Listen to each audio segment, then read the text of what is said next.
আসসালামু আলাইকুম। Breaking news. সকলের অবগতির জন্য জানানো যাচ্ছে যে প্রাথমিক শিক্ষা অধিদপ্তরের আওতাধীন হিসাব সহকারী পদের অনুষ্ঠিতব্য ২৬ ডিসেম্বর ২০২৫ তারিখ বিকাল ৩ ঘটিকা হতে আপনারা দেখতে পাচ্ছেন ৪টা ২০ মিনিট পর্যন্ত সময়ের পরীক্ষা অনির্বাচিত কারণবশত স্থগিত করা হয়েছে।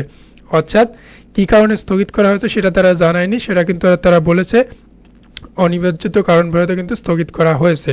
তো আপনারা সকলেই এই পরীক্ষার ভালো একটি প্রস্তুতি গ্রহণ করেছেন এবং এই পরীক্ষাটা যেহেতু ঢাকাতে অনুষ্ঠিত হচ্ছিল, মানে হওয়ার কথা ছিল আর কি আজকে, তো সেই ক্ষেত্রে কিন্তু আপনারা দেশের বিভিন্ন প্রান্ত থেকে, বলা যায় পুরো দেশ থেকেই কিন্তু ভ্রমণ করে ঢাকাতে আসছেন।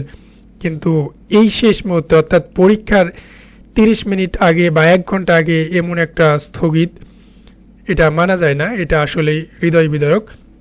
যাক, স্থগিতকৃত পরীক্ষার তারিখ ও সময় পরবর্তীতে কিন্তু জানানো হবে। তো পরবর্তী আপডেট পেতে আমাদের চ্যানেলটি সাবস্ক্রাইব করে বেল আইকনটি অন করে রাখুন। আশা করা যাচ্ছে খুব দ্রুত সময়ের মধ্যে কিন্তু ডেট আবার দিয়ে দেবে।